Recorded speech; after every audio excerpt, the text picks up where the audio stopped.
Friends, இப்போ நாம் சோளம், குதிரைவாலி, இட்லி அரிசி 3 4 டம்ளராக சேர்ந்துருக்கேன். சோளம் 2 டம்ளர் கலந்துருக்கேன். 1 ஸ்பூன் வெந்தயம், 3/4 டம்ளர் உளுந்து போட்டு இப்போ அரைச்சிக்கிட்டு இருக்கேன். இப்போ நம்ம வந்து சோளத்தை அரைச்சிக்கலாம். உளுந்து அரைச்சி எடுத்துகிட்டு இப்போ பாதி போட்டிருக்கேன். இப்போ போட்டுக்கலாம். ஃப்ரெண்ட்ஸ், சோளம், குதிரைவாலி மாவு அரைச்சேன். இப்போ கொஞ்சம் மாவு எடுத்துக்கலாம். அது மாவு இப்போ கொஞ்சம் பழையாரதை எடுத்து ஊற்றிக்கலாம். இப்போ வந்து நான் வந்து ஒரு சின்ன பேன் வச்சுருக்கேன். எண்ணெய் ஊற்றிருக்கேன்.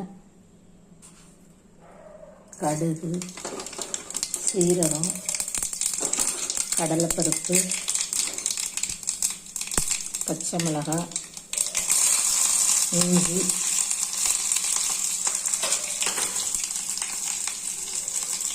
வெங்காயம், மல்லி இலை எல்லாம் வதக்கிக்கலாம். கருவேப்பிலை